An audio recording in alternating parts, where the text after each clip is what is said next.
Son, step 2, get some good, some food in you. Step 3, think real hard about what you wanna be. Step 4, everybody just do your thing. Wake up, today's gonna be a good day. Wake up, today's gonna be a good day. Wake up, today's gonna be a good day. Wake up, today's gonna be a good day. Wake up, today's gonna be a good day. Wake up, today's gonna be a good day. Wake up, today's gonna be a good day. Wake up, today's gonna be a good day. Yo, set your affirmations, aspirations. I got shit to do, the aftermath of preparation. Good food, good mood, blood in circulation. One step at a time, yeah, that's how you make it. Set a goal you control and the steps you take them. I try to pick one thought, have some concentration. And if I make a mistake, it's called education. I try to do this every day, call it replication. Wake up, today's gonna be a good day. Wake up, today's gonna be a good day. Wake up, today's gonna be a good day. Wake up, today's gonna be a good day. Wake up, today's gonna be a good day. Wake up, today's gonna be a good day. Wake up, today's gonna be a good day. Wake up, today's gonna be a good day. So life ain't easy, yo, I think there's a reason though. Ups and downs, just like every different season, yo. Sometimes I'm high, other times I'm barely breathing, though. You always gotta fight and hide from the demons, yo. Negative thoughts are poison, they rot. Head full of flaws, so here come the clouds. They'll never stop unless I can swap all the bad for the good in my head when I'm lost. Yeah, so I'ma fake it till I make it. Positive thoughts are overtaken, I got patience. One day at a time is how you operate a cadence. A flow, you grow, you show yourself a foundation. Stay away from all the shit that causes temptation. I know that I like to do it cause it's sensation. I live my life in my head like a narration. Don't expect greatness, do my best, man, I'll take it. Wake up, today's gonna be a good day. Wake up, today's gonna be a good day. Wake up, today's gonna be a good day. Wake up, today's gonna be a good day. Wake up, today's gonna be a good day. Wake up, today's gonna be a good day. Wake up, today's gonna be a good day. Wake up, today's gonna be a good day. Wake up, really gon' rise to the sun. Step 2, get some good, some food in you. Step 3, think real hard about what you wanna be. Step 4, everybody just do your thing. Hi, Bullhorn Betty. Thank you for my shirt. Welcome to the Bullhorn Betty Kids Club. Her family has been struggling so much to find answers, and they have been met with lies after lies after lies from a lot of people that proclaim to be this young lady's friends. So this is Layla Santinello. She has been missing since June 27th, 2023, and she disappeared from Kingsport, Tennessee. Chronicles of Olivia and I went out to Kingsport, Tennessee on several different trips, searching for Layla Santinello or any information leading to her whereabouts. These are my thoughts on this case. well, I have to be honest with you. I was hoping by now we would have found Layla. So this has been very hard. You know, we want to bring her home. We want to make sure that her family knows what happened to her, I think is really the most important. Her family has been struggling so much to find answers, and they have been met with lies after lies after lies from a lot of people that proclaim to be this young lady's friends. Just like to speak to them just for a moment and just say, if you know something, say something, because her life does matter. For the family members of these people that know what happened to her, it could have been your daughter. It could have been your granddaughter. You need to ask them to stand up and speak up. Well, hello, my beautiful people of YouTube, TikTok, and Twitter, or X. I'm Bullhorn Betty, and today we're going to be discussing the Idaho 4 and Bryan Kohberger. This is related to the Moscow University murders out of the University of Idaho. This is where Kaylee Gonzalez, Maddie Mogan, Ethan Chapin, and Xana Kernodle lost their life in the early morning hours of November 13th. Since this case broke, this case has rocked the world. People wanted to know who could possibly be responsible for the brutal slaying of 4 University of Idaho students. Since then, on December 30th, Bryan Kohberger was arrested and charged with the crime. One of the first things that came out was the affidavit of probable cause, and that was released to the public, and many people in the public read it online for the first time and had that immediate shock value, like I did on my channel, the Bullhorn Betty channel on YouTube. And when we learned that Dylan Mortenson waited 8 hours to call law enforcement, it confused a lot of people. It made a lot of people angry or upset and concerned whether that delay cost one of the victims their lives. Now, granted, fast forwarding to now, we know that that was not the case, that no matter what, all 4 of them would have most likely succumbed to their injuries no matter what time the 911 call was made. However, there was a lot of confusion with that 911 call, predominantly when and why, because it came in right before noon on November 13th. However, it was reports for an unconscious person, and many people understand stabbing type of injuries and had to imagine the brutality and the blood that would have accompanied that kind of attack. So it left a lot of people very confused about the 911 call of the unconscious person. So we knew that there were people at the house before law enforcement arrived because Lieutenant Lanier stated so, and also cleared every person that was at that home very quickly in the case because there was so much focus on the students in and around the 4 victims' lives. Since then, many want to know, what did we miss? Did we miss anything? And I think with everything going on the way it did and everything moving at a fast pace, we did miss something. I pray that everybody here on today's show is here to learn something new or maybe remember something that they forgot about. God bless each and every one of you. Welcome to the Bullhorn Betty Crime Stories channel.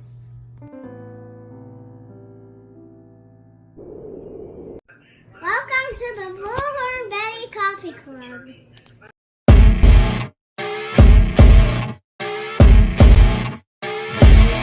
As you wake up in the morning, you want to find the latest, greatest information about criminal cases and have an intuitive conversation about the suspects associated with these cases.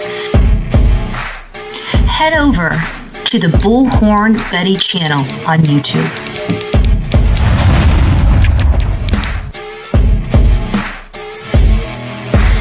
Breaking news right here on the Bullhorn Betty channel. Welcome to the Bullhorn Betty Coffee Club. Enjoy your stay and enjoy your day.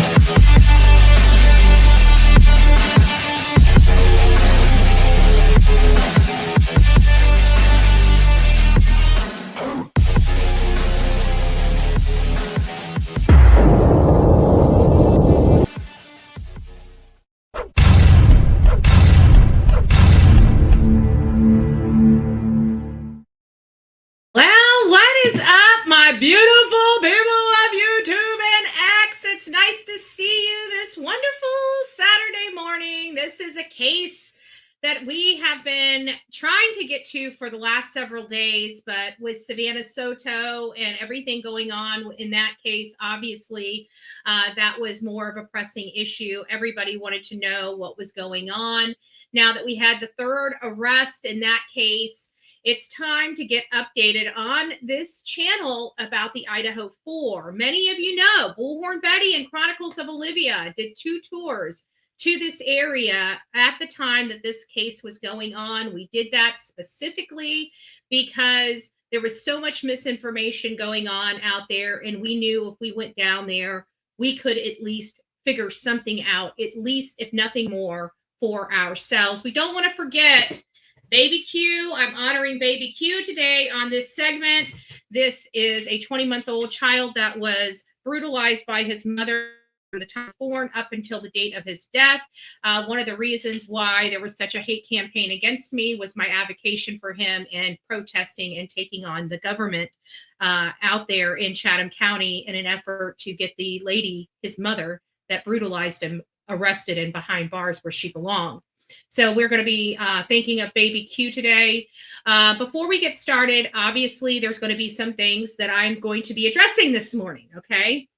And it's related to Summer Wells. It's related to Allie Jones, Hunter's mom, and her current situation. While you guys know I have a good friendship and a good open relationship with Allie, I've had for many years since I started this case, because she was so unfairly treated on social media, that I think really the advocacy I was giving in making sure people understood Hunter as well as his family were victims, it just let us bond together a little tighter than I think she bonded with any other, content creator or somebody that was actively looking for Summer Wells.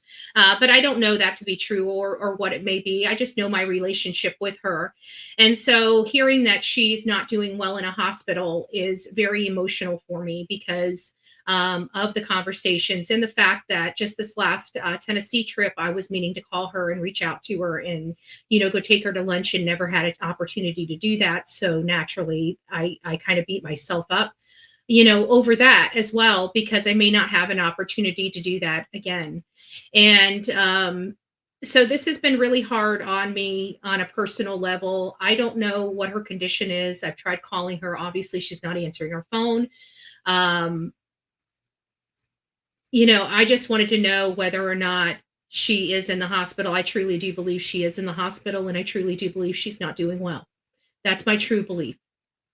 And here's the reason why I'm coming to that conclusion, because I truly believe that she would have came forward if this truly was just all a hoax. While I do believe Andrew is just a piece of garbage, I'm saying that publicly because I've never said anything nasty or mean or cruel or anything to Andrew ever. Even when he was coming out and had problems with Benny Keys, I tried to give him some best practices, some good, wholesome advice. I was not judgmental of his walk. I was not judgmental of him. But his displays over the last few days have been disgusting. They have been appalling. And I just want to tell him personally, I think you are the biggest piece of shit on YouTube. And you will never, ever, ever, ever, let me be very clear on this, Andrew Hiltz, ever be on my show, ever be talked about. The only thing I'm going to talk about you from this point forward is a deadbeat, POS, garbage father. And you know what? While you're sitting there pointing the finger at Allie, the woman that raised that boy, where the fuck were you? Excuse my language to all the people here that don't like listening to that kind of language, but you know what? Sometimes I'm just going to do what I'm going to do, and you're going to have to accept me for all of me. For all of me. How dare you? How dare you? Come here to YouTube, to social media, play on the good hearts and minds of the great people on this platform that do nothing but give from their heart, give from their soul, and want to do good in this world. And how dare you come here with unclean hands because you've got a drug problem? You want me to put your business out there? I did look into it. I have octopus arms, and when I need to find out information, I can find out information. And I got to tell you, people around you in your area like to run their mouth. And it's amazing what a little $40 can do for you to get some information. So, Andrew, would you like to come here and tell the people why you were trying to make a money grab? Or do you want me to start throwing some heavy receipts down? Because let me tell you, one thing I don't like, and thank God I did not, you know what? I advocate for Hunter. When we came up here yesterday, I told the people on this channel, do not give Andrew a dime. Give it to Hunter if you feel so inclined to donate, because he's the one that's going to need it. He's the one that's got 2 twins on the way. He's the one, and let's face it, he's not the one that came here to the streets of YouTube with his hand out. Now, did he? That was all you, Andrew. So while you're sitting there calling your son a piece of shit, many of us here on the streets of YouTube have our eyes, have our minds, and have our mouths. And I can tell you something, baby.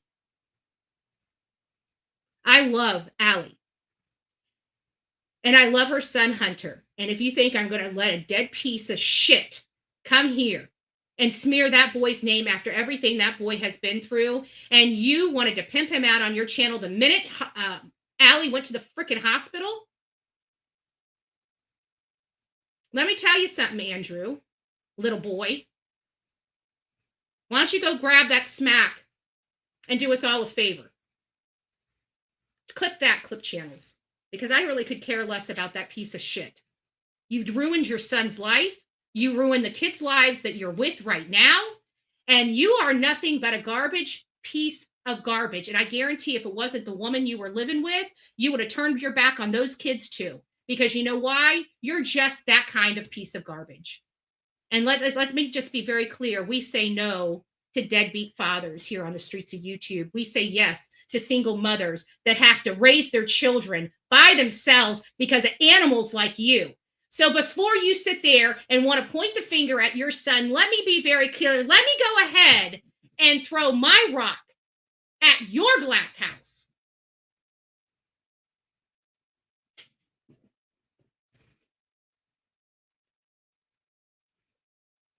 Good morning, everybody. Welcome to the Bullhorn Betty Crime Stories channel. It's nice to see you this morning. Thank you for allowing me to vent. If you guys want to throw some clappy hands or middle fingers, I'm going to open it up to that kind of chat today, okay? We'll get right, we'll get God, we'll get back on track. But if you guys feel the need to throw a middle finger up there at Andrew, I'm not going to stop you. I usually prevent people on my channel from saying nasty things. Guess what? Today, it's a free-for-all. You got something nasty to say about Andrew? Today's your day. Bullhorn Betty is going to open up the chat for you guys to just dog the F out of this piece of garbage. You know, we just had, and I don't know the situation, you know, and I probably shouldn't, you know what, actually, I'll back that up because I don't know the situation. And I don't want to say anything on here that could be incorrect or perceived incorrectly. But we have a lot of piece of crap fathers out there. Many of my beautiful ladies here in the chat have to wake up every day and look at their beautiful children as they're putting clothes on them and trying to figure out how they're going to put the meal on their table that evening from all those beautiful single mothers that had these deadbeat fathers in their life. And oh, how easy it is to sit there and say, oh, their mother let them do everything. Well, what the hell did you do, buddy? Did you prevent it? Did you stop it? Oh, let me guess. You weren't even there, were you? So easy to judge. So easy to judge. And never mind that. Never mind that. Andrew, did you ever thought that maybe if he actually had a decent role model, a decent male figure in his life, he might not even be going down the road he's going down? So before you start worrying about what Allie's been doing, maybe you need to worry about what your part in that, all of that is. What your part in all of this is. And then you want to come and you and your nasty ass brother want to come here and start dogging on a 5-year-old that's most likely dead. You are the biggest garbage piece of shit on the streets of YouTube. And let me tell you something, little boy. You need to stay where you're fucking at. I pray to God you never make it back to Tennessee. And if you do, I hope they throw your ass in jail so freaking quick. And I pray to God that anybody on the streets of YouTube never donate one dime to you. And as a matter of fact, don't even watch his channel because when you guys go up there and you guys give him 30,000 hits, he's making about $1,000 off that video. About $1,000 off that video. So why don't you guys do this? Why don't you guys just stay off his channel and don't donate him? Donate a dime to him. He's garbage. He's a piece of shit. And I can tell you, if Andrew's got something to say, he's got some safe places to come to. I know Dolly has opened up his chat if he wants to open. And I do like Dolly. I believe Dolly will take care of Hunter if Hunter ever wants to come forward. And I know damn well I will as well. So he's got outlets. He does not need to go back to that piece of garbage father. And it's so sad because I'm pretty sure, especially if his mother's in a grave situation, I'm pretty sure he's going to want his family. He's going to want to try to repair this relationship with his father and probably was trying to do just that before his father just showed his true colors and then just telling his son, don't ever talk to me again because you decided to be a con artist piece of shit. Now it's all your son's fault. But Andrew, your son wasn't on YouTube with his hand out. It was you. It was you peddling that Allie was dead and deceased. It was you. It was you the whole entire time. Because so far, I still have not heard Hunter say his mother is deceased. It was all you. All you. All right, I'm done. That's my soapbox. That was my one and done. We say no to piece of garbage fathers. We say no to verbally abusive fathers.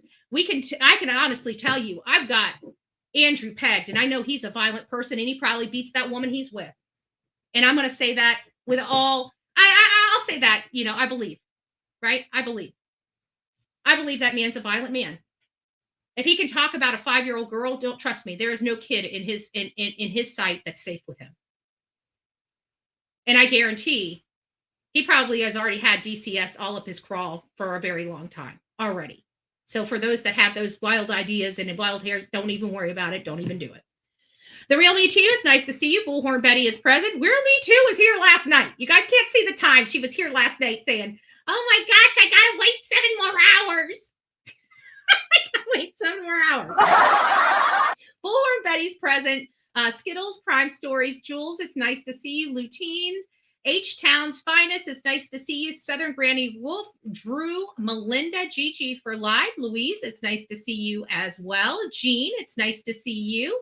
All these people up way too early on a Saturday morning, but that means that we weren't a part of the cool crowd out there drinking in the bars, right? What time is it? I need a bucket. Oh, I need air of the dog. Oh. I'm trying to choke myself over here. Now, the coffee went down the wrong pipe. Coffee went down the wrong pipe. That's what happens when you're trying to make it funny. TL, it's nice to see you. Cranky Pants is up in the house. JB's mama, it's nice to see you. Bye, you, babe. It's nice to see you. Our beautiful Sonia making a beautiful debut to manage the chat. Dun, dun, dun. Troll alert. Sonia's in the house. She's stealing my swagger. Just joking. I'm just joking. Oh, we love Sonia. Sonia's great. Sonia's great. Good morning, Kathy T. Kathy T, it's nice to see you. So I see that you guys, there's a lot of people in here that just kind of agree with me about, the situation with Summer. I don't know. I mean, I'd like to know. I have to think that, we... Oh, look at that. They even fixed this. I can put these up on there now. Remember how it used to just say wavy hands or laughy face? You couldn't see it now. It looks like our StreamYard's starting to upgrade. It looks like they're doing some things behind the scenes to modify some stuff because we can start seeing them now, right? We can start seeing them now. So that's great. That's great. When I can start seeing the super chats and super stickers, I will know that StreamYard has officially arrived to the scene.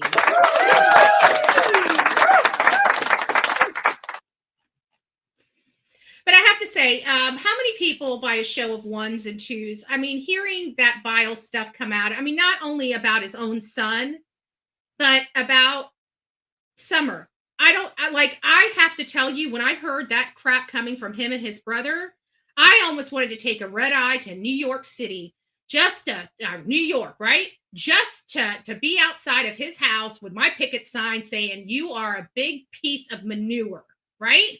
Big piece of manure with my live and my bullhorn. Hey, Andrew, how you doing up there? How's your Section 8? You piece of shit. Sorry. I'm going to get off of it. Okay. So we know that there was 11 arrests. We've got, Grady Judd is back at it again. I'm going to go ahead and put this up here. This is going to be an 8-minute little skit, but I'm not going to go through the entire thing. So you don't have to worry about it because it's already a video that I dropped. So if you want to see it in its entirety, guess what? You can go watch it. go over to the Bullhorn Betty channel, Crime Stories channel, and go to the video tab. And you'll see all the beautiful videos that I produce, right? They're not Olivia Productions, right? I'm not Olivia. I'm Bullhorn Betty. I'm Bullhorn Betty Productions. Get it right. Get it right. I know, I'm mean. I think I like booing myself more than I like applauding myself. Let's do that again. Bullhorn Betty's so mean.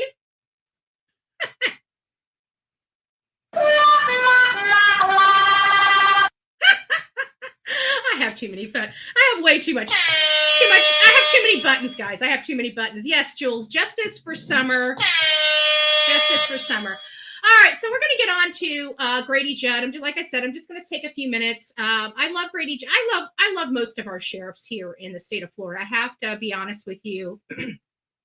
There are several sheriffs across the state of Florida that I know on a personal level. One of the people that I do not know on a personal level, would love to know on a personal level, is Grady Judd. You know, like I said, he's been the sheriff of Polk County ever since I can remember, and I've been in this county since the doctor patted me on my butt. So I haven't gone too far, right? I just moved from the northwest side to the east side to the west side, right? West side. We're not gang affiliated over here, okay? We're just location affiliated over here. That's all. Calm down, guys. Calm down. We're not going to the gang life just yet. Maybe. Depends on if I need some, you know, back. If I got to get some backup, you know, who knows? You know, it's a little getting crazy out here. You got to get your. I need to be working on it. I'm not thugged out enough to be walking the streets of Manatee County. Got to tell you, just not thugged out enough. All right, let's get on with it. Hey guys, today does not disappoint. Here is Florida at its best. Our beloved Grady Judd does another bang up job with 2 separate investigations that net a total of 11 people and keeping drugs off the street of the state of Florida. Check this out. 11 people face charges in 2 separate Polk County drug trafficking busts, Sheriff Grady Judd states. And I love his big posters. I keep wondering, they must have a printing machine. You know, I have to think that they have this printing machine in Polk County. You know, I almost want to call them for my printing needs. I mean, they're able to print out some pretty good posters and flyers fairly quickly for these very quick, you know, press conferences. Like they usually have like a 2-hour turnaround time, and they've already got these people printed out on these big flyers and already put in their. They got a printing crew there. Yeah. I love his pressers too. I love his press. When you know, it's so funny. He tries to be so funny. Sometimes it comes off dry, but even his dry humor, excuse me, has me cracking up. Even his dry humor has me cracking up. Like when he goes into the McDonald's McDouble McArrest type, he cracks me up with his dry humor. He does. So there's another press conference that has been coming out. So I think over the last like 60 days, this man has made like 130 arrests in the sector of drugs and the trafficking epidemic that's going on. They traffic, they find these people and find, because they're looking. These people are looking for our children on online, on these online chat rooms and stuff. And they're looking for parents. Think about this. Parents. It's making me sick to my stomach. It's making me sick to my stomach. Don't tell me these drugs aren't destroying people's lives and everything else. If you guys were watching Dolly Visions live this morning, he was live when I woke up. So he was talking about Summer Wells and everything that was going on with this case. And I ended up popping up there because there was some part of the discussion that I really thought was very interesting, and I wanted to be a part of it. And it was related to, you know, is Summer Wells' case a cold case?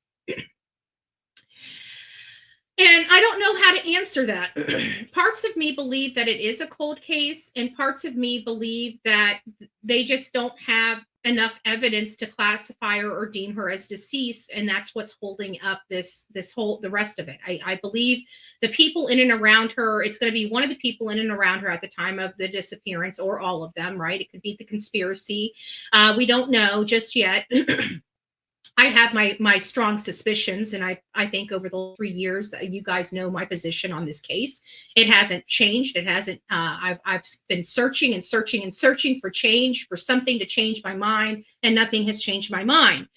But is this a cold case, and what can we expect? Well, I did some research. This is not. This is going to shock many of you that weren't part of that live this morning. So I did do some work. And I do believe that this does apply to her because this is related to the presumption of death.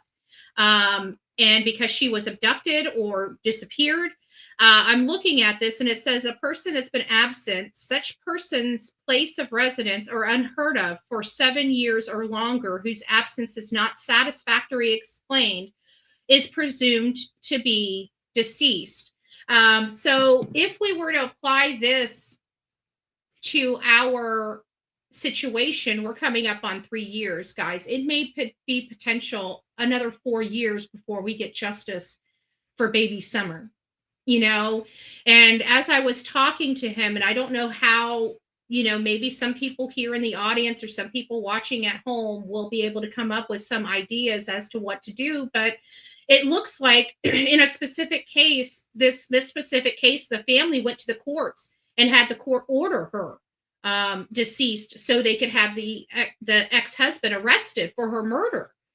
But here we have the people that would be bringing this to court, enforcing the courts to acknowledge that they're deceased, are the people that just so happen to be the persons of interest in the crime. So where do we go from here? And I'm thinking that we go to a guardian ad litem or something that's going to represent either the boys or Summer to start pushing these courts to deem her deceased. Otherwise, we're going to be waiting another 4 years to see justice. So, there's some information. I really think that the state needs to take over this investigation. I really, really do. But, until we get a coordination with other channels and hundreds of people involved, we're going to be sitting ducks here on the Summer Wells case. So anyways, I digress. I want to move on to the topic of conversation. We have a lot of work here to do on the Bryan Kohberger case because we haven't touched it in at least a real significant touch on this case in about 30 days or so. And it was really this article that kind of inspired the live. And as you know, this article was posted 4 days ago. So I've been sitting on this story for 4 days because Savannah Soto has been going on. The research on this has already been done. And I did want to present to you guys something that either I personally forgot about. So I either forgot about it or I missed it altogether because I did do 2 tours in Idaho to find out answers for this case. And when we're working in the field, the one thing we don't have time for is internet research, right? If we're doing internet research, it's specific to what we're working on right then and there. It's not to research for a story or to give a perspective like we do when we're home and not out in the field. So this could have been a story that was done out in the field, or we were on a completely different topic at the time. And this kind of bodes right into the 911 call related to Dylan Mortenson and some information that was a little, I don't want to say shocking. We heard about it, but we didn't hear it at this level of detail, in my opinion. But before we get to the article, I am going to read this article as we lead into it, because this one was just dropped a few days ago before this article was. And because Olivia is in this making a statement about the 911 call and, the public being kind of brutal to Dylan, I wanted to preface with this story before we went into the story that elicited this response, I believe. So this is Olivia Gonzalez. If you guys know Olivia Gonzalez, she is Kaylee Gonzalez's sister. She's the one that really put a dent in the investigation and really figuring out and honing in on her sister's timeline. Olivia did it. She was pregnant at the time with her daughter, and she was dealing with her sister being murdered. She is a very strong young woman. And just an amazing soul. And I can't say enough about the Gonzalez family. I wish I had this experience with all the families but I don't, I didn't meet with all the families. The one family that I met with and connected with on a personal level was the Gonzalez. And I got to tell you, they're just a beacon of hope and light. I don't know where they find the strength. I don't know how they find the strength. I don't know how they are even functioning at times, but they do. And it's just amazing to me. It emboldens me to want to do better. It emboldens me to want to be like the Gonzalez. What it makes me want to do better and be better. I can't explain it, and I can't express it into words. So Olivia spoke out for the first time since Idaho authorities released the arrest affidavit for the suspected killer, Bryan Kohberger, revealing chilling new details about the quadruple murder of Gonzalez, Maddie Mogan, Xana, and Ethan. She said in the revelations, in the 28-year-old criminology PhD student appeared to have stalked the student's home on King Road, Moscow, prior to the 13th of November murders, especially haunts her. We had no idea. She had no idea, as she's referring to Kaylee. I had no idea that true evil was genuinely watching them, she told News Nation. Miss Gonzalez said it wasn't until the affidavit was released that it hit her that when she and her sister were exchanging normal, carefree messages with each other, the accused killer was likely planning his next move. That's got to be pretty freaking chilling. Pretty freaking chilling. She recalls one particular conversation on August 21st and how normal everything was. As the two siblings chatted about their new recipes, little did they know that right at that same time, the same night, Mr. Kohberger appears to have been in the area around the student's home. It's been the hardest part of this is to sit back and look at the totality of it. When my sister was FaceTiming me about new egg bite recipes, he was planning his next visit to the home, she said. That's really difficult not to wish that you had done more and wish that you had known more. But it's just the first step. A lot more evidence will come out. The cell phone data appears to show that Mr. Kohberger stalked the student's home at least 12 times in the run-up to the night of the murders, according to the affidavit. The exact date and time of these instances were not revealed in the document, but all bar one were in the late evenings or early morning hours. One incident was identified on August 21st when the suspect was stopped by police just minutes from the house where he allegedly knifed 4 students to death 3 months later.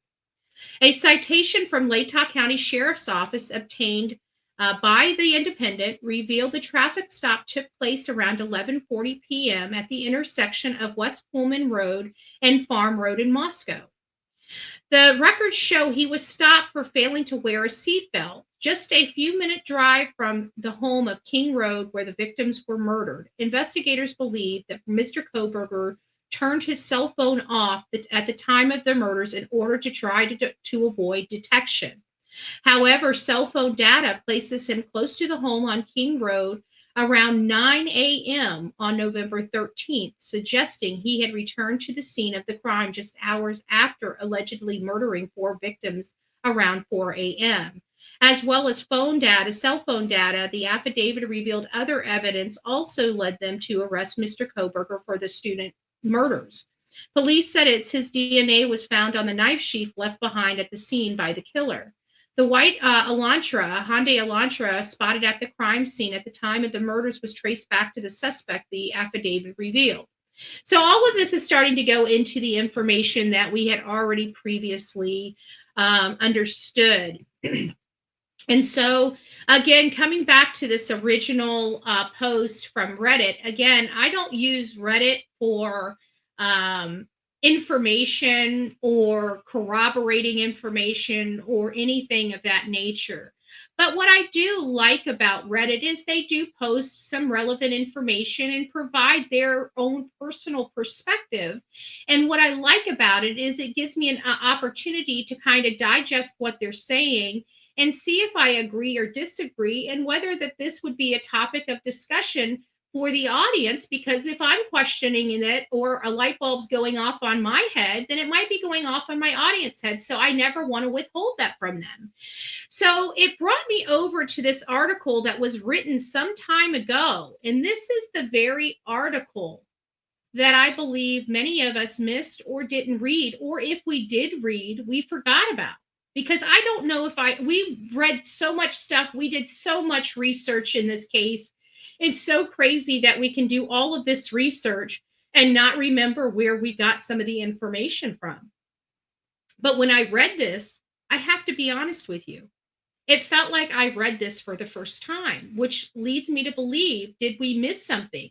And I truly believe we did. I truly believe we did up front. We knew that there was an unconscious person being called. We knew that it had been a significant amount of time between the incident that happened in the house and the 911 call. I understand and appreciate Olivia coming out and saying that she really doesn't, in that independent article, she was tired. Actually, let me read that to you, because I wanted to get that. That was another point that I wanted to make, because she brought up something about how she felt that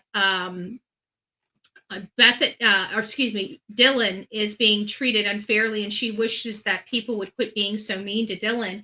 And I have to agree. I don't want people being mean to Dylan. I don't want to be mean to Dylan, to be honest with you. I feel bad for Dylan personally, on a personal level. But it's something that is going to be asked by the defense. You know, the way I'm looking at it right now is, trust me, what she's dealing with from social media is going to be cakewalk to what she's going to have to deal with on that stand and being put under a microscope and with the light shined on her.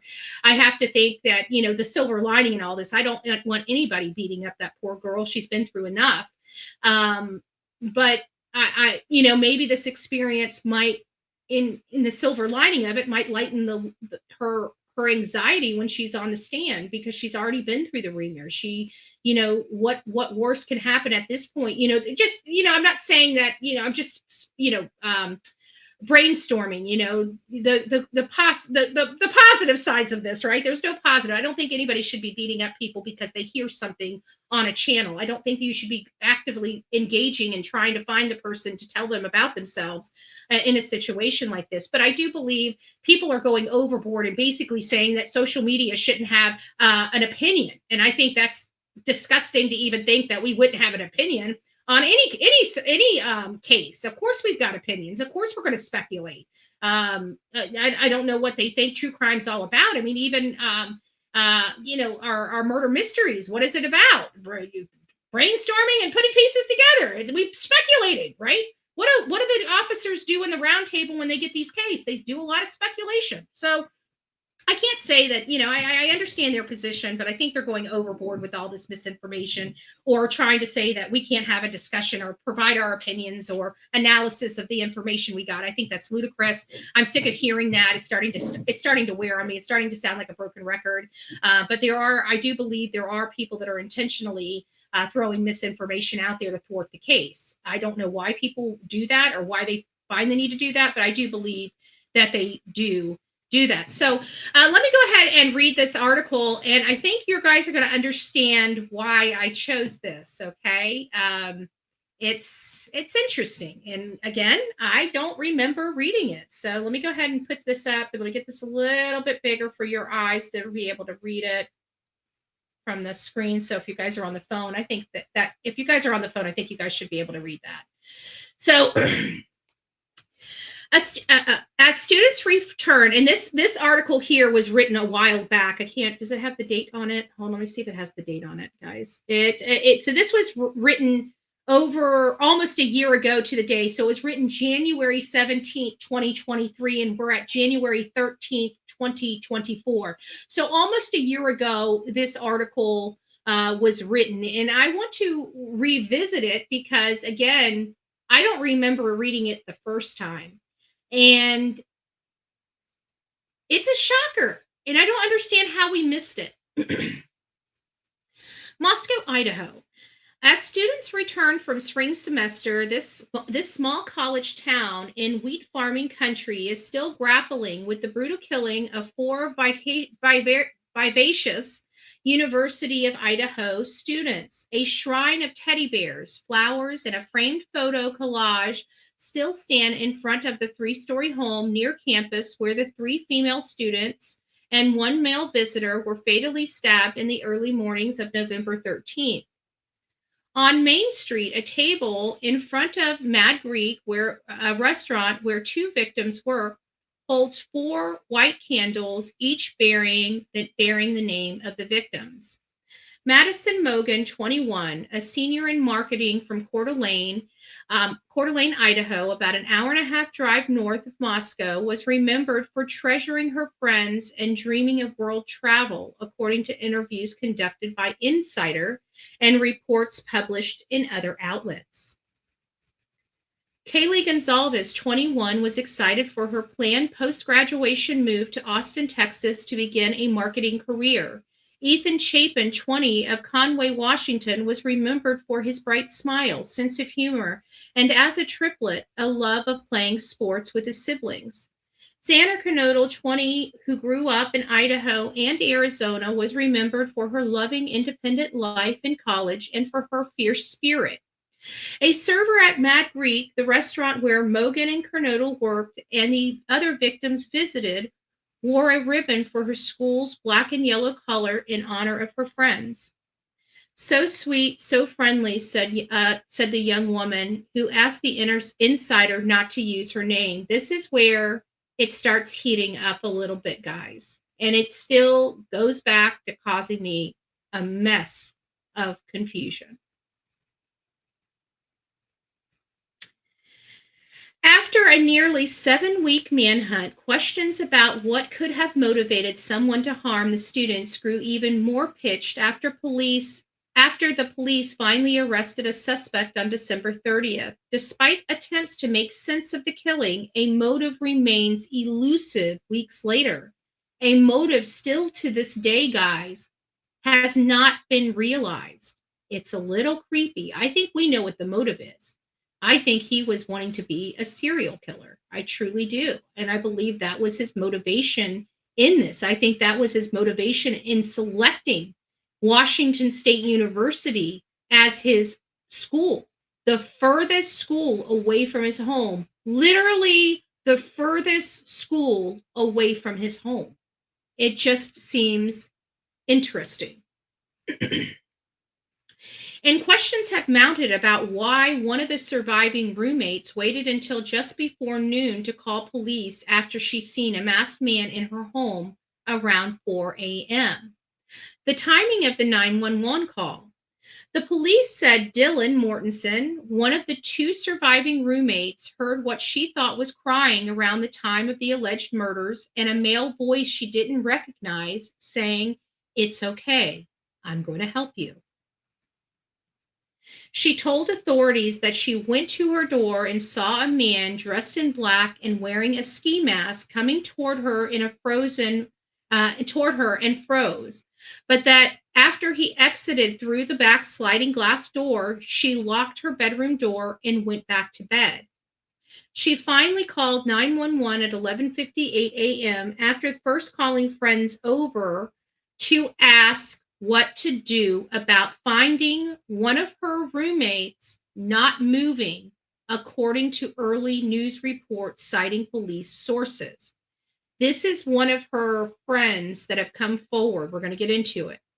Then there was the haziness surrounding the grisly discovery. Confusion ensued in the hours before police were called, said another neighbor who identified herself as the best friend of one of the surviving roommates and asked not to be named for privacy reasons.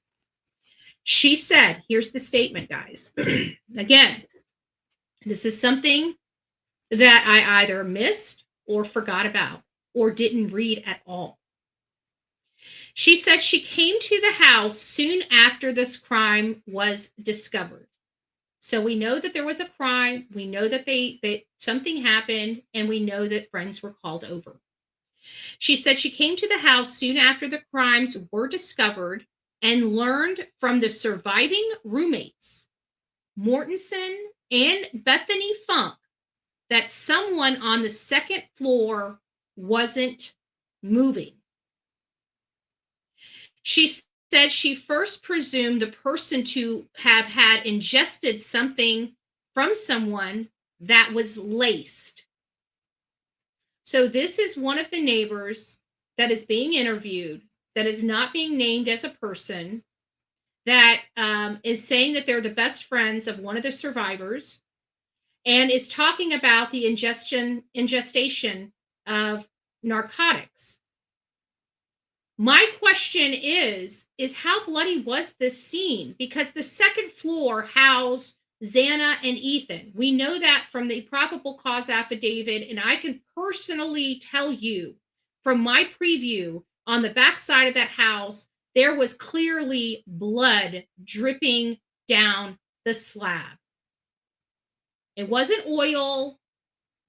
I can say red-like substance all day long, because I didn't do a forensic test to confirm it was blood, but it was blood. And so based upon this, how did they not see all the blood? And why would their first thought be that somebody had ingested something that was laced?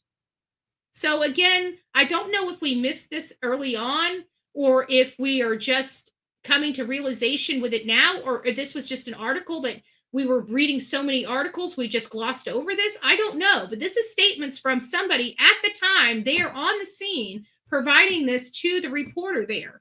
So it's very close in proximity to the time the crime took place. That means the information wouldn't have had time to be manipulated or forgotten or something like that. So this best friend of one of the surviving roommates said that she presumed the person had ingested something from someone that was laced. It wasn't until later that she learned 4 people she knew had been stabbed and were not unconscious, but they were all dead. When I was out there that day, I wasn't comprehending, she said. I'm still not. The victim's hilly campus adjacent neighborhood, crammed with large and small apartment buildings, plus family homes with rooms to rent by students, was known as a party zone. A friend and a neighbor of the victims who said they often visited the gray 3-story home with a large balcony and barbecue and a sofa in the backyard described as a normal girl party house. Several residents of a large brick apartment building next door describes disruptive late-night parties with loud country music and numerous visitors coming and going through an unlocked door. Police were called to respond to the complaints of loud parties at the house 3 times since August. We had all those on our... A Lyft driver, Vincent Sheets, said he started refusing to pick up or drop off anyone in the vicinity of the house on party nights because he'd experienced incidences in which his car was hit with vomit and people throwing objects while he was driving. He said he previously worked as a caterer at several University of Idaho fraternity and sorority houses and couldn't take it. The amount of drugs and alcohol in this was mind-effing boggling. He told Insiders, so I quit. Gonsalves was a member of Alpha Phi sorority. Kernodle and Mogan were members of Pi Beta Phi, and Chapin was a member of Sigma Chi. The sororities were on probation at the university in the weeks after the killings for health and safety violations, according to the University Greek Life website. Health and safety violations are about regarding risk management, alcohol, drugs, and/or hazing. Traumatized and scrutinized. In Moscow, some of the victims' neighbors speculated that Mortenson might have been intoxicated at the time of the killing and therefore did not respond appropriately to encountering a strange male in her house. But the house was known for frequent guests and noisiness in a known area for rowdy parties. Neighbors, too, were used to late-night disturbances. Matthew Moy, 22, a neighbor and a friend of Mortenson's, defended her against criticism. She's been through one of the most traumatic things you can go through, and people are attacking her. He said, when you're in a stressful situation, you might not act how people think. At closing time on a late October weekend, Kaylee Gonzalez hired a Lyft driver, Dakota Kidder, to drive her to Madison Mogan's home and Madison home from a local bar. So now we have the the Lyft driver, Dakota Kidder. Again, I don't know how we missed this article. I really believe it was, just like the whole which one was it? They were blocking, I think it was an article about Becky Hill. That news cycle was blocking it. And I even showed on here how it wasn't attached to Becky Hill. It wasn't attached to Alec Murdaugh. It was an article from a reputable, but they didn't tag it, and they didn't use the proper keywords in it to have the SEO for it to get out there to the people, and people didn't read it. Is this another situation? Because I'm telling you, we were searching high and low for the Lyft driver's name and could never find the Lyft driver's name that took these girls home. Yeah, but the Lyft driver had already been cleared by law enforcement. And I think you'd have to, because Lyft drivers, they're always, their app tracks their movements. I mean, it does track their movements. I know. I have a friend that does it. It tracks everything. So they would have been able to easily. I believe the Lyft driver was a suspect, absolutely a person of interest, but I guarantee they probably were able to easily prove where they were that night just by being the Lyft driver and the app that they have to use. It literally follows them everywhere. So now we know it's Dakota. They had spent their nights, as they also would on the night of the murder, at the Corner Club, the popular water hole in a small windowless haunt made of gray cinder blocks, where 20-something sip cocktails made from Mike's hard lemonade, twisted tea, and rum. They were nice. They were nice. They were not like sloppy drunk or anything. They were great riders. Kidder told insiders they even tipped. So as you can see, why I grabbed this is because we got some new insight and new details in what happened that morning, that everything was kind of breaking off. It does sound like they truly believed somebody, which is just bizarre to me, because I mean, if we were to take this as true, right? If we were to take this whole story as true, and they truly thought that somebody had taken something that was laced with something that killed them, obviously it does corroborate the drug aspect of this. It does corroborate our theory that it's possible that Bethany Funk was on some type of substances that did something to her that made her freak out a little bit. Maybe she didn't even know if what she was seeing is what she was seeing. She might have been on MDMA, whatever the stuff. We don't know. We don't know. I don't know what's at college levels this day and age, right? I don't know. I mean, I can only imagine it's not good what these kids can get their hands on, and it sounds like everything is being tainted with this fit stuff. So I really don't know what she could have been on that night. And is it possible? I do believe we've talked about it several times that it is possible. I don't want people beating her up for this, but yes, I'm angry that it took 8 hours for her to call law enforcement. But I ain't tracking her down and sticking a camera in her face and saying, "Why did you do this? You did it. It was you." I mean, come on. I don't know anybody that has a good book. It's hard because what I believe she did was wrong, so but I think she's been through enough that even, who are we to judge in a sense like that? Because we haven't been in I know I haven't been in a situation like this. I hope I never, ever, ever am put in a situation like this to even be judged on my reaction, on how I moved or how I conducted myself. I would hope that I would call law enforcement, but I'm 44 years old now. I'm an adult now. I've lived life now. I've had experience. I know to do the right thing because it's the right thing to do.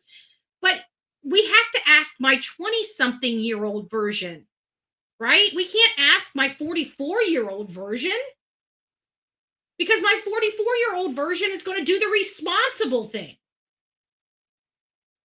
But my 20-something-year-old version may not have been, especially being intoxicated on substances, if that's the case. And let's be honest, we know I used to do substances. I would want to think in my good sense that no matter what, I would do the right thing, because I as messed up as I was, I never stole from anybody. I never, did anything stupid like that. I've always been, I don't know how to explain it, but either way, I was a good criminal. What do you say? I don't know. I was a better criminal. I mean, I was a better drug user.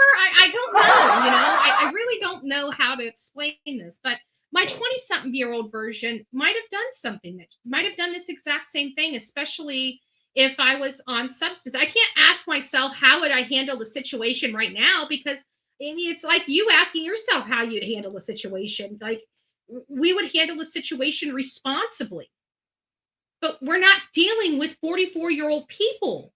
We're dealing with 20-something-year-olds that are out for the first time away from mommy and daddy. So she might have been on some substances. She might have. And if she was, she might have been, one, not sure what she saw, if depending on what substances she was on, right? There are things that actually affect your visual stuff, okay, depending on what it is. We've heard of acids and trips and fantasy lands and stuff like that, shrooms. I don't know if that effect does the same thing. I don't know what these kids do these days, but could it have done? Yes, it could have. Okay. Maybe they needed to clean out all the paraphernalia, 20-something-year-olds. Let's be honest. I remember having 4-foot bongs in my house at 20-something. Okay. It was a requirement. Okay. Having an ice machine that shot out ice into your bong was preferable. Okay. So we got dead bodies in a house. Maybe they're trying to get some of the stuff out. Okay. I don't know. That's all speculative. But that still doesn't go back to how these people thought that one of the two people found on the second floor had taken something that was laced. I have to think the second floor, because that's the only one I saw blood dripping out of the slab, off, literally off the slab, was the second floor, was in Xana's room. So it's perplexing. It's perplexing. Even after all this time, it's been a year and 2 months since this has happened. A year and 2 months. And we still never heard the 911 call. And we still have no idea how these kids were found. And did they know that they were murdered, or did they really think they took something? Because this is a best friend. This is a best friend saying they found somebody and they thought that so where did the blood go? If that's the case, you see what I'm saying? Like, and not only that, but you would think that it was a violent, and you'd have to see marks in slashing. Listen, I've always wondered this. Work with me here. And I'm going to open up the phone lines. Actually, I'll open up the chat. I want, if you guys want to come up here and have an open panel discussion about these facts, I'd like to do it. We know that because we watch these kids' lives, okay? And you remember all those things that everybody kept trying to take and show that it had to be Hunter. Look at him. He's in trauma class and he's got a knife and he's coming for somebody. It had to be him. That had to be the knife. It had to be the knife. Remember all of that? What if those pictures really do have relevance? Little different, little different, little different. Take this for example. What if they're so used to pranking themselves that Dylan thought she was being punked? She thought that stranger in the house walking out was a joke. When she woke up and she saw all the blood all over that, she was probably thinking to herself, oh my gosh, how are we going to clean this mess up? Right? You guys really did it this time. Xana, get up. Come on, let's go. I know you're just playing, right? And then that moment when they realize this isn't a prank, that isn't staging makeup, that isn't fake blood, that truly is your deceased roommates. Now, in colleges, we have to think, especially in sororities and fraternities, there's a lot of pranking going on. What if it's something like that? What if that explains everything? What if she woke up that morning and just thought this was just one big joke? Until the reality, it wasn't. Yeah. So how did, but then again, you know, they're part of the makeup crew. You know, they've been in dramas and theatrics. They know that they can, they have all the stuff to fix somebody up to make it look real. What if something like that just really does explain this whole 8-hour thing? I heard that. I did hear that, Cynthia, about the Xana's wounds, but we never really talked about their wounds because it was something I couldn't really corroborate, and didn't want to, you know, of course, it's like I'm I'm the only person that can't make a mistake, right? So I try very, very hard, but I'm getting to the point where I really just don't care anymore. People are going to talk, and I'm glad I give them something to talk about. I'm glad I'm that important in everybody's life that they can talk about me for more than I can talk about myself. It's quite interesting. It's quite interesting, I have to say. So what are your thoughts about this? Let's just keep going on. It says the amount of drugs and alcohol. Okay, we've read that. Let's just get down to the try and scrutinized. In Moscow, some of the victims' neighbors speculated that the Mortons might have been intoxicated. We heard that, but the house was known for frequent rowdy parties. We know that. Defended him. Okay, we looked at Dakota. I think we did finish reading the rest of this, didn't we? Disturbing new details. Let's read this while we're at it. We might as well. I mean, we don't have any reason not to. Let's go ahead and just read this. We didn't read this. The suspect in the killings, Bryan Kohberger, a 28-year-old, 6 foot tall, 185-pound criminology student whose neighbors described as friendly and talkative, which is not what I heard from his neighbors, but I digress, was enrolled at the Washington State University in nearby Pullman, Washington. Prosecutors say cell phone data showed he made a 22-mile round-trip drive from his apartment to the house where the killings took place no fewer than a dozen times before the murder. But there was no further known connection between the suspect and the vehicles, and accounts that had surfaced about the suspect killer since his arrest have provided no clear motive or revealed any history that would suggest propensity to kill. Kohberger's arrest on December 30th, however, triggered talk of disturbing new details. For hours before and after the killing, Washington State University police and Whitman County sheriff's deputies were posted outside the suspect's apartment because of a bloody hit and run reported at 11:40 on November 12th that sent 2 pedestrians to the hospital with serious injuries. Turner Garden, 26, told Insider that a man had been thrown from the road and a woman lying face down screaming. It was horrifying, she said, coming upon the scene just before midnight on November 12th. I heard a screeching and loud bang. Another witness, Audria McKinney, 25, told Insider it was scary. Within 24 hours, police had Cameron Fernandez in custody.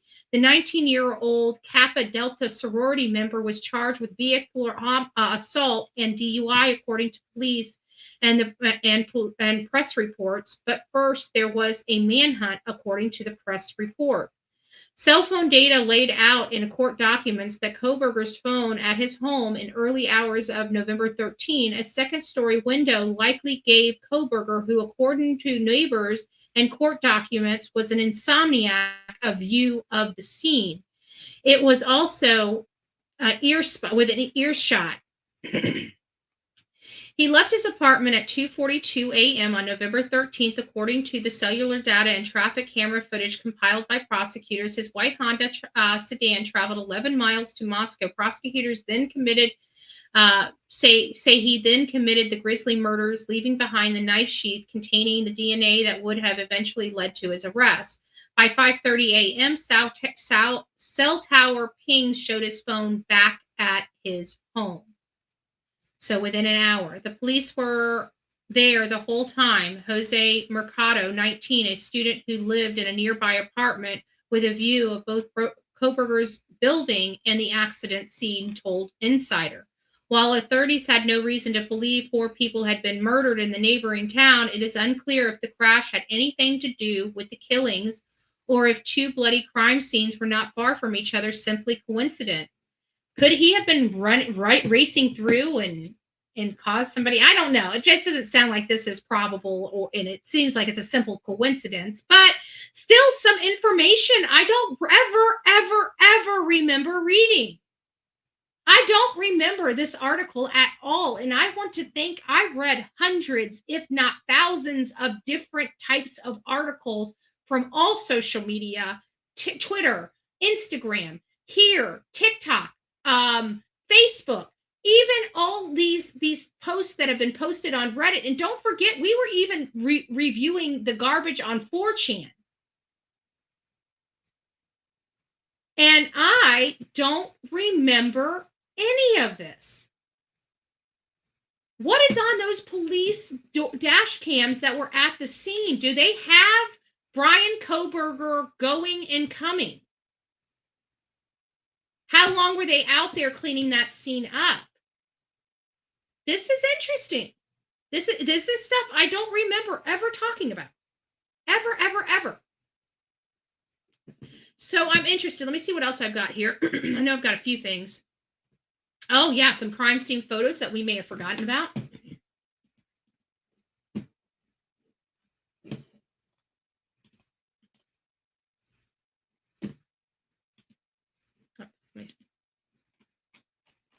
Oh, it won't let me go to the next one. Let me go back.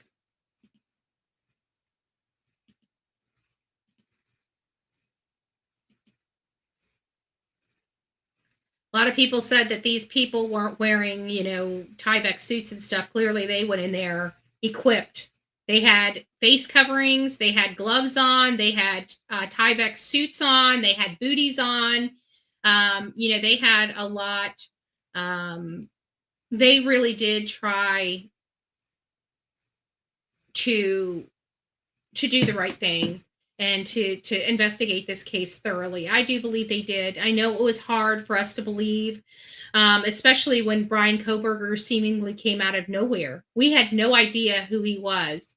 Guys, before we open up the phone lines, I know we've had a good 150 people in chat since the beginning of this conversation. If you guys have not yet gone out and hit the thumbs up button, would you please consider doing that? I greatly appreciate it. It does help this channel grow. It does help our algorithm. It does a lot of stuff. And we went out here. We've spent a lot of money on this case to bring a lot of information back to this channel and back to our viewers. And again, this is another article we did not see, but wow, what a wealth of information that article had in it, right? I was a little shocked. I wish I would have read that article way back when. It could have helped me, right? This article came out after I had returned back from our second trip. from our second trip there. This would have been a wealth of knowledge for us to know about. I don't know if I ever read it. I don't remember reading it. It's possible that we read it and just completely forgot about it. You know, it is the possible. But either way, if you guys found something good out of this live, please don't forget to thumb up this segment. If you'd like to help the channel, see the channel grow, support the channel, support me, you can do that by PayPal, Cash App, Venmo, or simply by doing a super thanks. You can also share this out by sharing, and subscribing, all for free. And it absolutely helps this channel grow. So please do your part and help the Bullhorn Betty channel get out there. God bless each and every one of you. Okay, before we open up the chat, the phones, did I post the chat? I'm going to post the chat. If you want to come up here and be on panel, you're more than welcome to.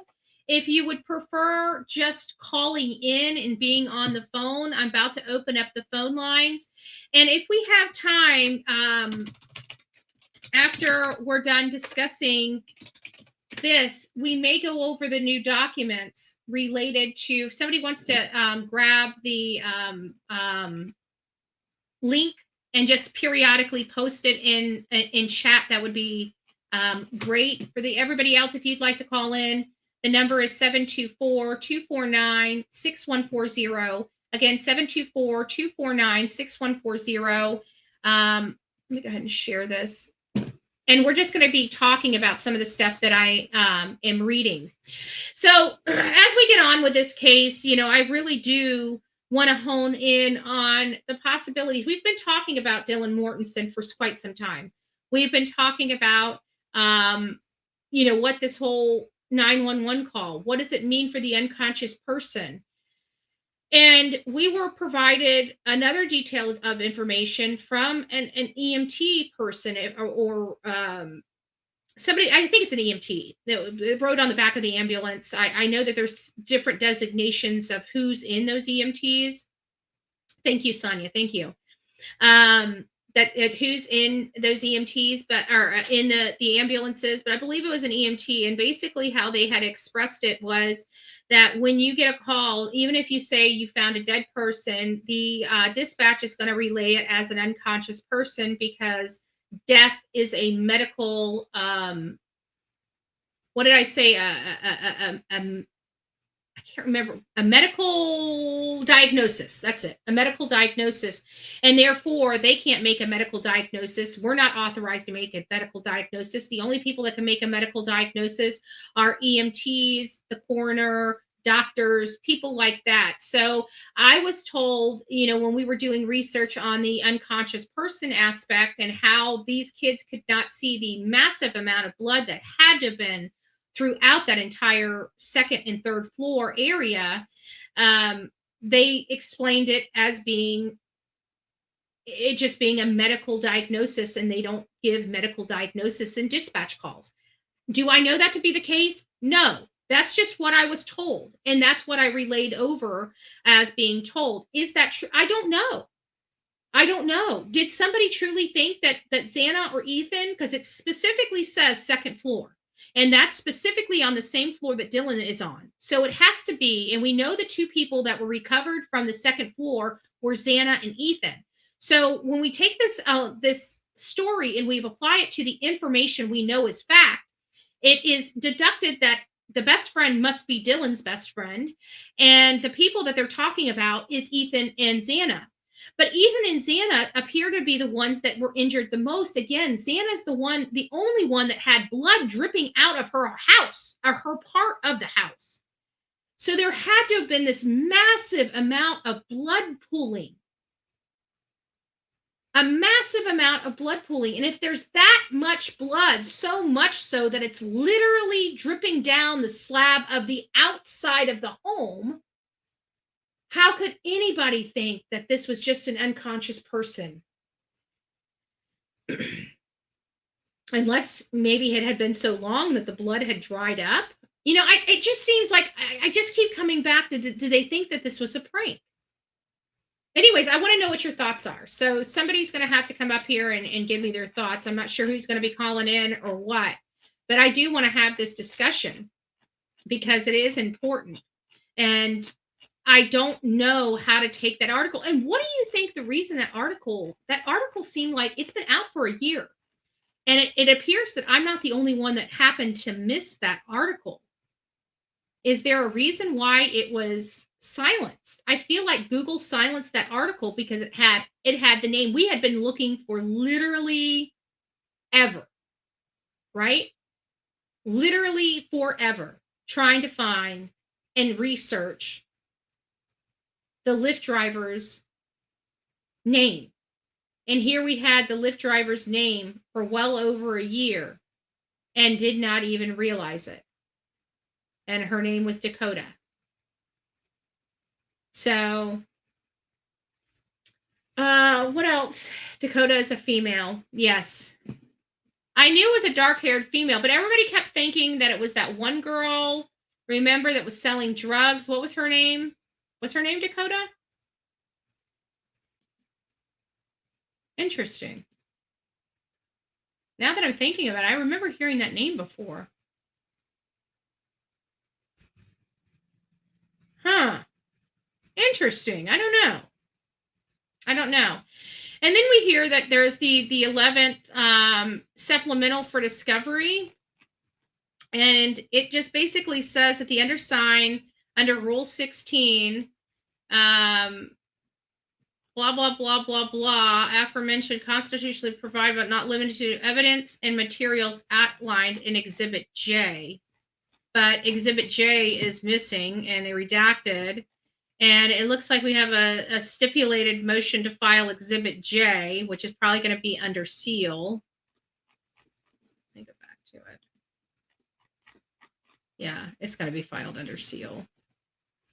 In public order, I know that people already probably read this to you. It looks like that the state's going to have to turn over the IGG information to Bryan Kohberger. I'm surprised they didn't already do that. It seems like the prosecutor didn't have to make them work for it. It seemed like it would have been required to be turned over to them. But I think the reason why they didn't is because they know it doesn't really have any relevance, that they're going to pick apart and try to find a way to appeal or try to find a way to exclude the DNA. And either way, I don't know how this is going to be, but it should have been turned over a long time ago, in my opinion. I think I expressed that, but I never had dealt with IGG stuff. This is all kind of new, and the legalities of it. We're going to be dealing with some Supreme Court. I already foresee it. Some Supreme Court issues in the horizon. We're going to have to redo some of these earlier on trials that were using IGG, and we're going to, there's going to be some kind of constitutional challenges that are going to be making it to the Supreme Court, I guarantee, over the next 10 years. And when we have anything go to the Supreme Court, typically they find a middle ground. Next thing you know, hundreds and thousands of cases have to be retried again because they, made this modification. We've watched it happen over and over again, and I have a funny feeling that's what's going to happen with these IGG stuff. Now, they do have some good directives with the Department of Justice, the U.S. Department of Justice, and I think as long as they're following that, but even that's going to be challenged. You're going to have these defense attorneys, because this IGG is kicking butt and taking names. Think of all these long cases that have been going on for 30, 40, 50, 60, 70 years. 70 years. And we're getting hits back on them. We're finally getting hits back on them. So this IGG stuff is making waves. It is a new tool that they're going to use, and they're going to have to find out rules that everybody can work with. And since it's new, it's going to be heavily challenged, and it is being heavily challenged. But some of these people haven't had it make it up to the Supreme Court just yet. But I do foresee something this big and being utilized in the way it's being utilized, and people, being convicted because of it. Trust me, these defense attorneys are going to be challenging the heck out of it here in the near future. Is it November?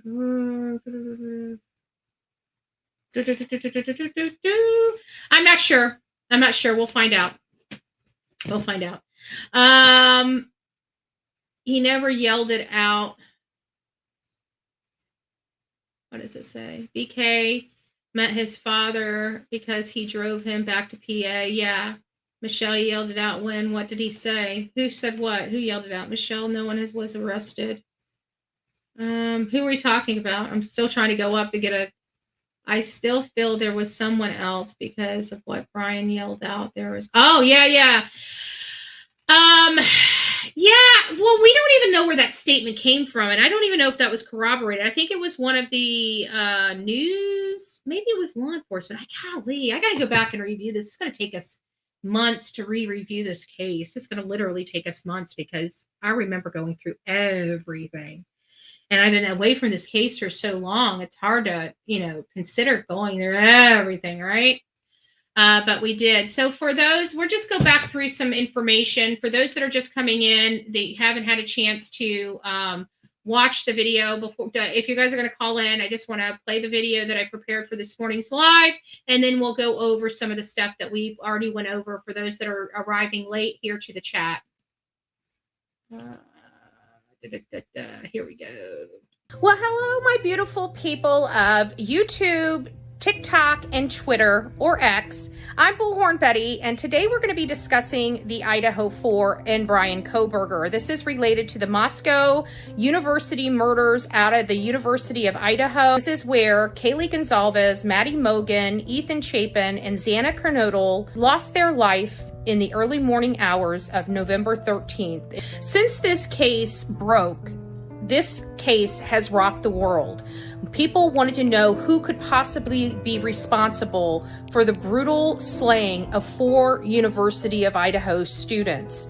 Since then, on December 30th, Bryan Kohberger was arrested and charged with the crime. One of the first things that came out was the affidavit of probable cause, and that was released to the public.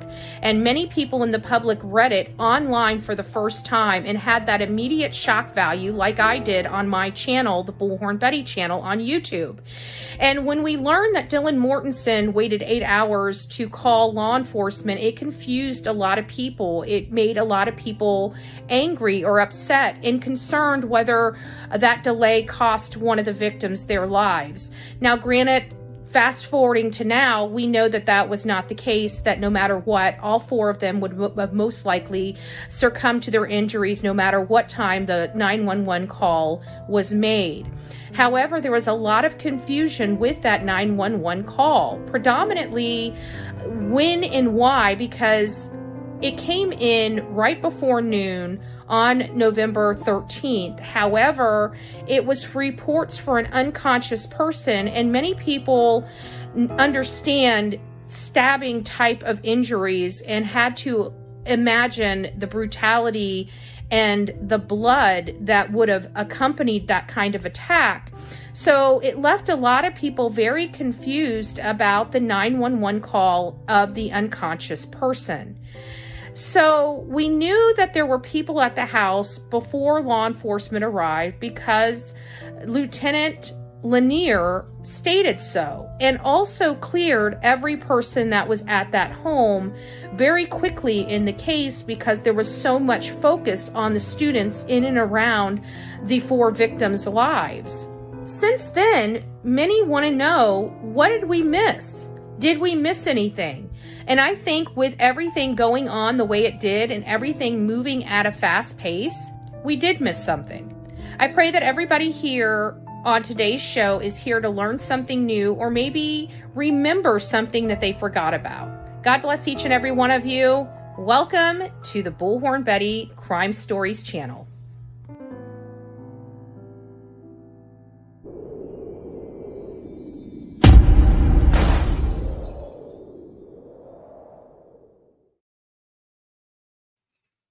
So that brought us into the conversation of what did we miss, and coming across the article, the news article that basically was from the friend of one of the surviving roommates, basically saying that, look, they really thought this person was unconscious and had ingested something laced.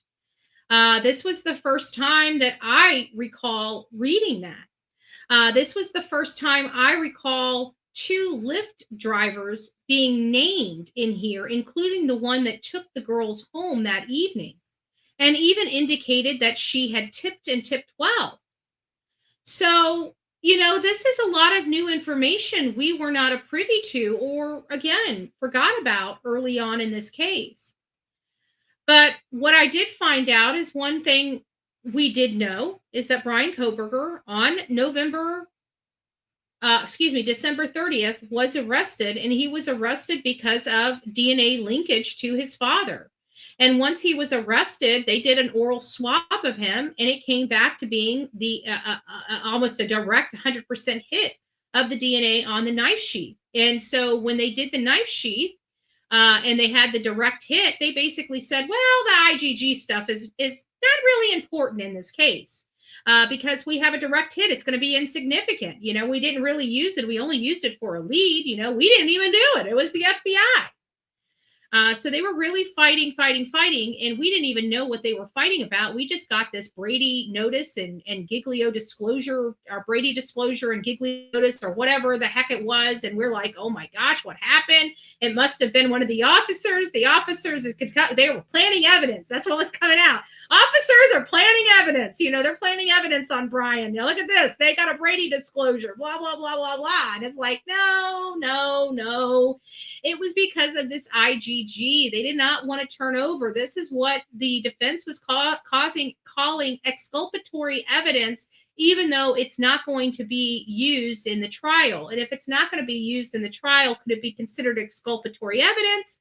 I don't know, but either way, they're entitled to review it. It was used in an effort to capture their client, which is now in jail, and this is exactly what was used to find him and capture him, right? Because if it wasn't for the IgG investigation or the hit, it wouldn't have led him to Bryan Kohberger's dad. They wouldn't have been out there to collect the garbage to try to match it.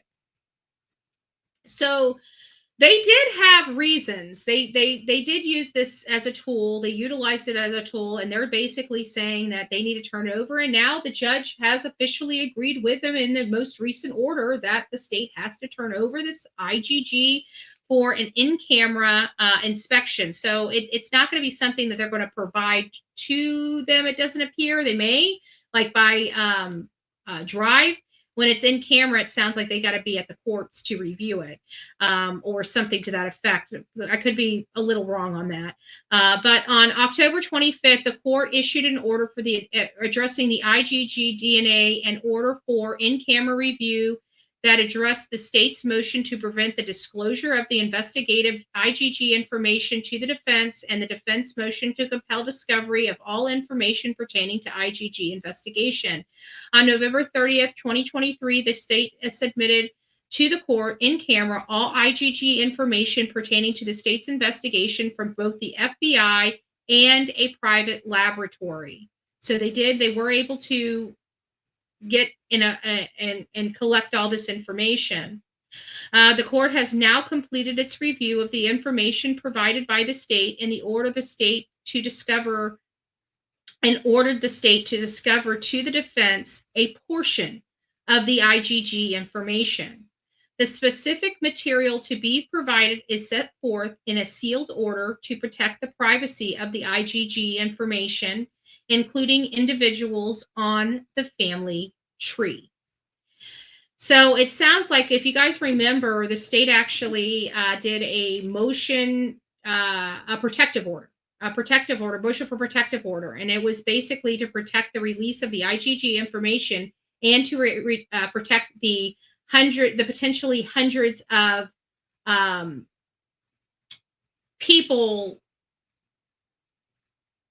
individuals that ended up being identified by some portion of that genetic profile that they had to put together on the family tree to find out who it was. And that's when they determined it was Bryan Kohberger. This IgG stuff is pretty interesting stuff. If you guys haven't looked into it, maybe we'll do a show on it just to discuss IgG. I know we did it once before, but I can't remember if how detailed it was at that time, because we do so much on here. But anyways, guys, that's really all I have. So if you guys don't want to call in, and you guys don't really have anything to really address on the Bryan Kohberger, or on this new information that was released, well, I shouldn't say new information that was released, but it's a new story to me. It's really a new story to me. We're going to be discussing further some more Summer Wells stuff. You know, I realize now that, well, this is the problem. I just realized, and I don't know why I didn't realize this before. 2 people in that video I played for you guys yesterday are deceased. I didn't realize Leslie. I forgot. I remember talking to Allie after Leslie had passed away. I knew that was really hard for her because Leslie was her best friend. But I forgot all about Leslie losing her life as well. And so now, you know, we have Jose's gone, Leslie's gone. You know, it's possible. It's possible that Allie's not going to make it.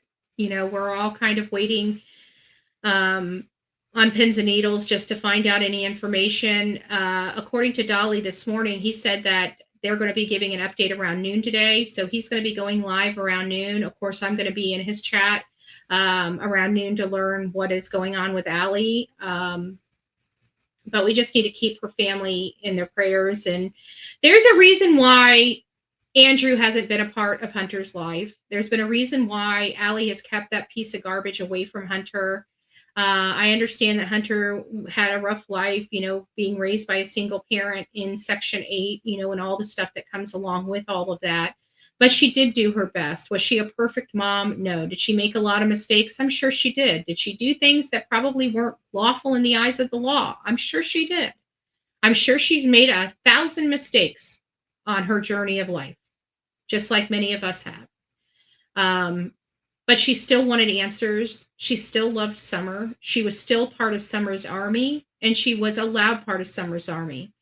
And she knew what her son was going through because she was the only one seeing, well, his family was the only one seeing it. And as you could see, grandma, mom, and great grandma all had a lot to say about Hunter and his behavior after that day.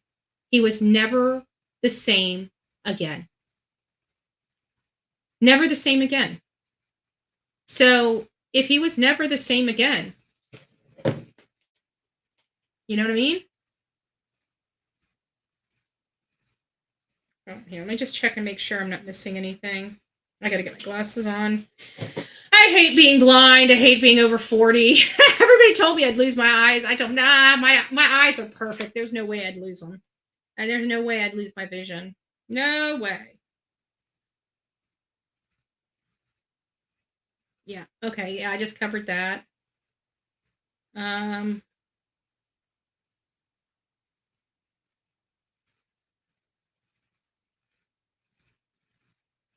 Yeah. Let's shut it. This is Betty. Hello. Hello, hi Betty. This is Drew calling in. How are you doing, my love? I'm doing good. How are you doing today? Oh, I'm doing well. I'm doing well. What's shaking, bacon? Well, I just wanted to say something about the Soto case, if you don't mind me. Oh, no. Don't go right ahead. Go right ahead. Yeah, you got the floor. Okay. Let me see. Okay, first, I made a mistake that day when I was explaining the street names. You know. So the Cary Grant at the dead end, it runs into George. Oh, I'm on Earth. Hold on. That's okay. It runs into George Burns Street. Okay. The reason why I'm saying I laughed at that is because I watch a lot of The Simpsons and everybody remembers Frank Burns, and I always say Frank Burns eats worms. Sorry. So it runs into George Burns Street. Okay, so I made a mistake. And another thing, there's a video, right, they put out about when they pulled into the parking lot, right, the father and so-called Christopher. But if we look into it more, the person has a ponytail. At first, I thought it was a man, then a female, right? The driver of the car. And to me, it looks like they have a ponytail. And Yeah. if you see the mom, she's wearing the same ponytail, but we got to look at the ponytail, the tie. What color is the tie of the hair, the hair tie. Yeah, I On couldn't the see the driver, hair. I couldn't see the hair tie. I could just see the hair, but I'm confident that the person driving the car was Christopher, and here's why. Because okay, Myrta's affidavit states that she got into the truck when they left the home, or something to that effect, as opposed to the car, and that Christopher, from my understanding of it, right. got into the truck, and they went back home, and they all three got out of the truck. But it sounds like she entered the truck, not the car. And that would make sense Yeah, because, they wouldn't want mom driving or putting fingerprints in the, but either way, I get it because they both have long hair. And I did hear that some people had made mention that they believe that it's possible Myrta was driving the but car. okay. She did leave in the truck, right? There's video of that. But Yeah, that's what they where said. They where say I have video of her where leaving did in the they truck. meet up? Maybe they met up somewhere and she drove the car.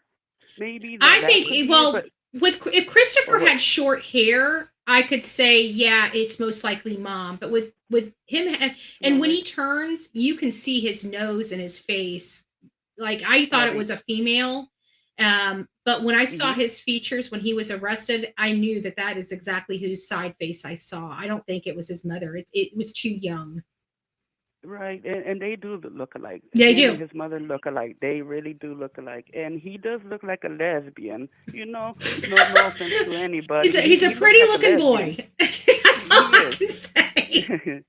He is, and no offense to anybody out there, but that was one of the things I want to say, especially about the street names. Yeah.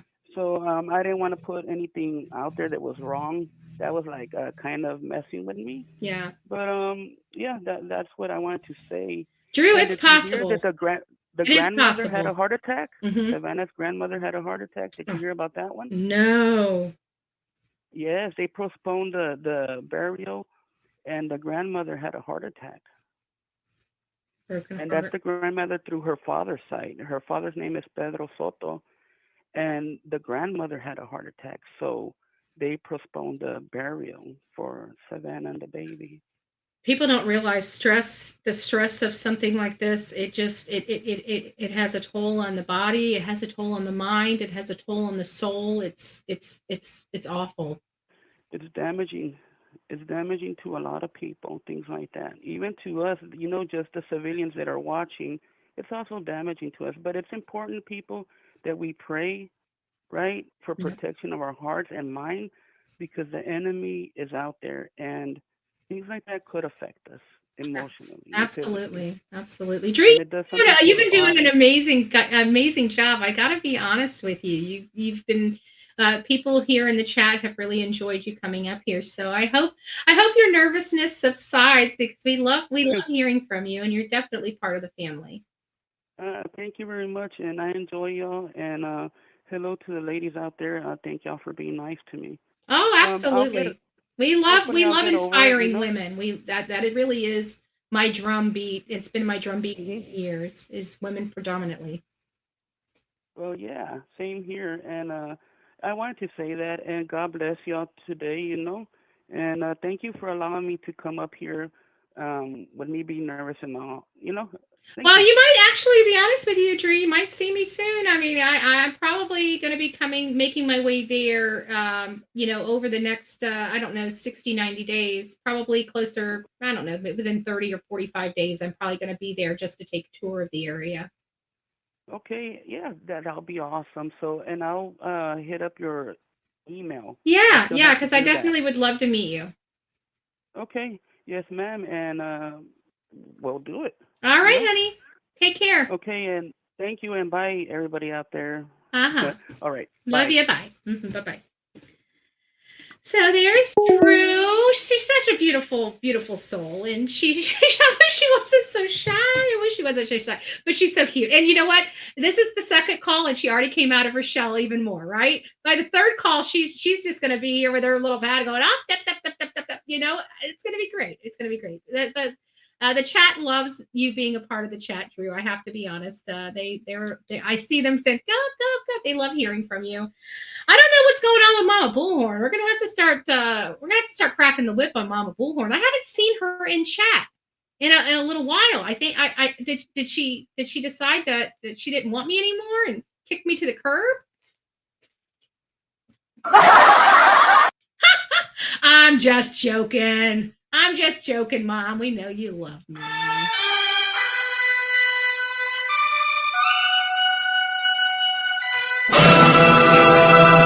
She was here. She was here yesterday, but she hasn't called in forever. But I know why. I know why, because she stayed a month at my sister's house, and she's probably just shaking off the kids, right? She's like, I just had to deal with one of you. I don't want to deal with any more of you for another month. Leave me alone. Get the hell out of my face. Right? It's Mom. She doesn't want to talk to us. Like, get the heck out of my way. Move it. Move it. Aw, Jen, thank you. Thank you. Yes, yes, yes. I appreciate it. If you received your Bullhorn Betty membership, please don't forget to say thank you to Jen. I hope you guys learned something. Like I said, I've been sitting on that for a couple days because of the Savannah Soto case, and I really wanted to get this off. I know we covered a few different things. We covered Summer Wells' case. We're going to dive back into Summer Wells. I think it's important, and in light of Allie's situation, I know she wants this information out there. I know she wants justice for Summer, and maybe it took this for me to get back onto this case, to advocate for this young girl. But I'm just, I'm tired of the misinformation. I'm tired of people looking at the, Dawn and Candace like they're the best parents in the world. No, they are not. And I'm not going to sit here and allow them to get patted on the back for their disgusting behavior. They're a lifetime of disgusting behavior. Even if they're starting to repent for it now and starting to clean up their life now. Oh, thank you, Jen. If you received another gift membership from Jen, please don't forget to tell her thank you. Thank you, Jen, for all the love and support. Thank you. Thank you. Oh, and by the way, I wanted to give you guys an update. I did it yesterday, but I forgot to write it down. Did I forget to write it down? I know I wrote it down. Here we go. So as of yesterday, and Cindy, I did get the thank you. God bless you. I don't know if you saw that I thanked you yesterday for that. And I also wanted to show, because our unicorn, Indiana, she is just a spunky little gal. I love her to death. And I said, I don't give two F's about something. I can't even remember what I was talking about. And so she decided to send me more than two, right? She decided to send me like 5 or 6. So now we don't give 2 F's, we give 6. Okay. I know. I thought that was so cute. Here you go, Indiana.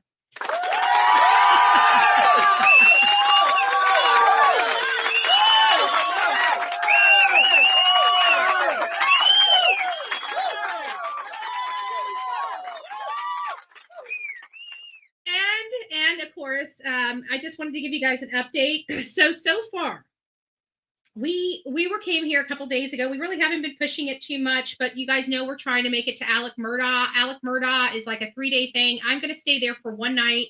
If we have enough for me to stay 2 nights, I will. But so for the 1 night in traveling, it was going to be about $300. We have raised, as of yesterday, $161 toward our $300 budget for the 29th. We are going to be going. I would like to go ahead. I'm going to be moving some of that money over today into my account so I can go ahead and order the hotel room for the 1 night. And then everything else is going to be going toward gas. So if you would like to participate in this, we're still trying to raise money for Alec Murdaugh. You can do that by PayPal, Cash App, or Venmo. We're at $161 of our $300 budget for this specific trip. This is not going to be our last trip. Like you just heard me say, I'm going to be taking, hopefully we go over the funding for this, because I'd like to go over to Tennessee as well and do another search in Tennessee and stay the night there, and then head home after I have a day of searching in Tennessee. But that's kind of, if we can do it, that's what I just feel like we're already halfway to Tennessee and South Carolina. We might as well go ahead and kill 2 birds with 1 stone, but I'll leave that up to the people. as to what you guys would like to do if you want to do the search over there in Tennessee. I would like to go over there as well because you guys know I'm working on the documentary. There are a few things that I need to capture for that documentary that I do not have or cannot locate, and it's just a really updated version of some commentary. So again, that's just kind of where we're going over the next 30 days. If you'd like to participate in funding or anything, you can also just, if you can, just like, share, and subscribe and push this out there so people know that we are trying to get out there to do live coverage of that hearing. And that's the motion for new trial hearing related to Alec Murdaugh. I'm hopeful that we'll be able to see potentially Buster there, because it's right near Columbia, and we all know that Buster's been staying near Columbia, so it might be one of those cases. And not only that, I feel like he may have to actually testify, so we might be able not only to see James and or Jim and Dick, we might actually see some of the Murdaugh family as well. And if I do have an opportunity, I would like to interview Buster. Not that he may give me an interview, but I would like to check on him, see how things have been going, you know, and just see what's going on, you know. Hopefully he may have some insight, so we'll see what we can do.